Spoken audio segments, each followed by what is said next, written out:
Tommy, kita sudah berpindah lagi dari ruangan tadi biasa Pak Ato menerima tamu, kita berada di ruangan bagian belakang ini. Ini ruangan apa biasanya digunakan? Ini ruang serbaguna yang biasanya dipakai untuk terima tamu, untuk prasmanan, untuk makan minum.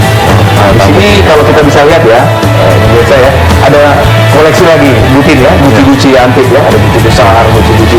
Dan ini ikan ini baru atau sudah lama? Sudah lama. Sudah lama. Ya, sudah lama. Kita lihat ada ikan awana ya, awana. Ada namanya nggak kira-kira? Kasih nama nggak Pak Arlo? Nggak ada. Kira-kira nggak. Nggak ada namanya. Ada foto besar butin di sini ya. Butin. Mas Tommy, kita lanjutin lagi ya ngobrol-ngobrol soal tadi, masih nyambung sedikit aja sebelum saya mau ngobrol soal hobinya Mas Tommy. Kalau kita sampai dengan hari ini saja Mas ya, ada dua calon katanya, Pak Jokowi, Pak Prabowo. Mas Tommy condong kemana? Saya kira jelas bahwa kami condong kepada yang pro pada rakyat. Dua-duanya pro rakyat Mas Ya, pro rakyat, tapi realisasinya ternyata beda selama ini. Karena memang Partai Berkarya ini lahir karena kecewaan selama reformasi, sehingga kami ada di di kancah politik ini. Tapi kalau melihat histori, Mas Tommy tentu lebih dekat dengan Pak Prabowo ya, secara histori ya, kemudian Golkar. Ya, iya kan, mantan KKI juga ya. Jadi itu tapi komunikasi terbangun Pak. Ada komunikasi Ya. Soal pilpres? belum Ya. Jadi masih ada waktu. Tapi kok jarang ngobrol sama yang pihak sana dengan Pak Jokowi, yang dukung Pak Jokowi Mas Tommy? Ya tadi, karena memang mereka sendiri tidak membuka diri untuk kami. Jadi buat apa kita memaksakan, dan juga programnya tidak pada Wong Cilik yang selama ini didengungkan sebagai partainya Wong Cilik. Oh gitu. Itu yang kami perhatikan. Mas Tommy sudah sudah berpolitik sekarang, maksudnya berpolitik dari dulu, tapi sekarang menjadi ketua umum partai gitu. Tentu waktu sudah sangat sibuk sekali. Tadi Mas Tommy katakan ya, safari politik kemana-mana. Bisnisnya bagaimana Mas Tommy? Bisnis Mas Tommy kan bukan bisnis yang kecil, bisnisnya banyak orang yang bergantung di sana. Bagaimana kalau Mas Tommy sibuk di politik Mas Tommy? Ya alhamdulillah bisnis saya sudah jalan semuanya, sudah profesional, sehingga siapapun yang memimpin sudah berjalan dengan baik karena sistemnya sudah tertata dengan baik. Apalagi juga sudah ada yang go public, sehingga mereka bisa mengembangkan sesuai dengan target-target yang dicanangkan oleh rapat pemegang saham. Mas Tommy dulu sempat menggagas adanya Mopnas, mobil nasional waktu Timur. Sekarang ke depan bagaimana Mas? Apakah Mas Tommy masih berkeinginan atau masih mencanangkan atau memimpikan adanya mobil nasional? Sebenarnya mobil nasional itu memang harus kebijakan political will dulu dari pemerintah. Kalau memang political will-nya tidak ada, memang akan sulit. Ya kayak SMK lah yang bisa membesarkan Presiden Jokowi itu bisa akhirnya tidak ada juga kan. Karena political will-nya memang tidak ada. Tapi kalau memang political will-nya ada, saya kira Wapres itu harus dimiliki oleh bangsa yang sebesar Indonesia ini. Bisnisnya Mas Tommy atau bisnisnya keluarga Cendana, tapi yang bikin cukup kaget beberapa tahun lalu itu soal tax amnesty itu. Ya. Sangat sosok hadirnya Mas Tommy tiba-tiba mengikuti itu, tiba-tiba langsung bertambah tebusannya pemerintah menjadi 600 miliar. Kemudian itu 2%-nya Mas Tommy. Artinya kekayaan Mas Tommy mencapai 30 triliun, betul tuh Mas? Saya kira itu kan isunya aja. Yang benarnya lebih.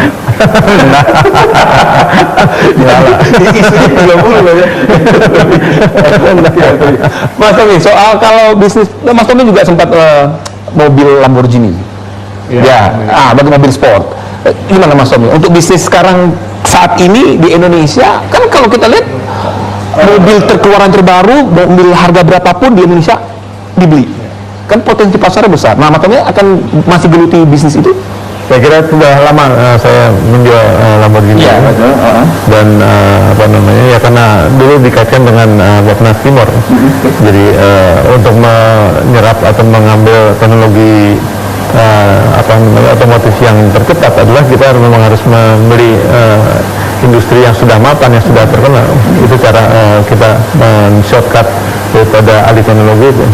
Dan pada itu ya cukup berhasil, tapi ya karena tidak dilanjutkan daripada Timornya ya maka kami lepas Lamborghini juga.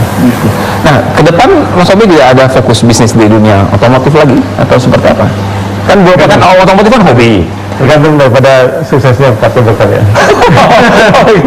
Kalau Pak Tito berkuasa itu ya, berarti kita bisa katakan kita bisa kembangkan bersama. Karena itu harus dipikirkan bersama.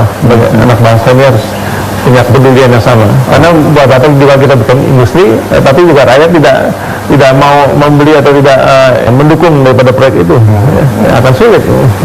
Mas Tommy ini banyak yang mengatakan begini Mas Tommy ini adalah tutusannya Pak Harto, putra Pak Harto yang paling mirip dari karakternya, dari wajahnya. Mas Tommy merasa itu tidak sih Mas Tommy? Saya kira tidak sepenuhnya. Kalau mirip ya namanya Anaknya nggak mirip, tapi paling mirip katanya Mas, paling mendekat dia dari senyumnya. Menurut masyarakat. Iya. Kalau Mas Tommy sendiri itu pasti karena individu yang berbeda pasti berbeda. Pasti berbeda ya. Nah Mas Tommy, ada yang juga bertanya-tanya, termasuk saya. Kan ada kakak Mas Tommy, ada Mas Bambang, kemudian ada Mas Sigit. Tapi kemudian yang akhirnya menjalankan atau mendirikan terjun ke politik itu Mas Tommy. Ya, mungkin karena mereka sudah tua, kan jarak umurnya cukup jauh kami. Jadi mereka sudah di atas 60 semuanya. Jadi lebih memikirkan untuk apa namanya hidup yang lebih sosial dan religi. Biasanya gitu. Mendekatkan diri. Mas, kita bicara soal peternakan Tapos itu masih Mas. Mana? Dikelola oleh keluarga? Ya, masih kan itu sebetulnya. Iya. Karena saya ingat dulu Mas, setiap hari, hampirlah tiap hari dulu Pak Harto di Tapos itu tiap weekend lah, atau dengan sapi-sapinya gitu. Nah ini masih sapi perah di sana. Sapi perah ya. Kalau untuk sapi potongnya untuk apa namanya Idul Adha saja. Jadi bukan untuk dikomersilkan. Oh, tidak komersil ya, untuk Idul Adha ya. Tapi juga kalau ada masyarakat peternak yang ingin belajar ke sana, kami juga membuka diri untuk bagaimana pengemukan maupun apa namanya memberikan pakan yang tepat untuk sapi-sapi itu. Ada Taman Mini Indonesia Indah, ada Taman Buah Mekarsari, itu mana Mas? Itu juga Mekarsari juga lebih sekarang dikombin dengan apa namanya rekreasi. Jadi ke sana tuh bukan hanya melihat tanaman buah, tapi juga rekreasi secara umumnya seperti apa tempat rekreasi yang lain. Dan di sana juga buahnya bisa dijual langsung dari pohonnya. Jadi kelebihannya di situ sih, masyarakat bukan membelinya dengan cara memetik terus menimbang dan membayar. Oke. Mas, kalau itu masih disentuh nggak sih Mas? Maksudnya ada permajaan atau sudah ya begitu saja gitu? Ada, saya ada permajaan. Ada ya. Saya sendiri udah lama nggak sana, tapi dari laporan yang ada penambahan wahana dan sebagainya tempat rekreasi itu. Dulu kalau bahkan ada kebun binatang mininya di sana. Oh, ada mini zoo, kebun binatang mini. Oh. Dulu Pak Harto juga identik dengan dari desa ke desa. Ya. Mas Tommy meneruskan itu? Saya kira itu yang harus sangat diharapkan oleh masyarakat, kebanyakan terutama para petani. Karena di Jawa ini sekarang yang namanya petani itu sudah mungkin tinggal 30%. Karena 70% petani itu sudah buru tani sekarang. Kenapa? Karena lahannya sudah banyak yang dijual. Nah ini kan sangat memprihatinkan sekali. Padahal itu apa mereka jual itu karena kurangan dana untuk biaya hidupnya segala macam, kegagalan panen. Nah akhirnya mereka jual ke pihak yang bukan petani. Nah ini yang harusnya ke depan kita harus punya kebijakan yang pro pada petani untuk yang namanya revitalisasi pertanian. Sekarang produksi tani kita hanya 5 ton per hektar per panen. Itu untuk meningkatkan ke 8 ton itu bukan hal yang sulit. Tapi kenapa nggak dijalankan? Karena pertama adalah tidak ada penyuluh lagi selama reformasi itu penyuluhan ya. Penyuluhan. Bukan penyuluhan, ya penyuluh. Jadi dia harus ada tinggal di situ sama petani untuk menjelaskan bagaimana bertani yang baik di daerah itu. Jadi hilang semuanya. Padahal mereka butuh sekali. Ya, sekarang mereka kan buru tani. Itu dia. Akhirnya jadi buru tani.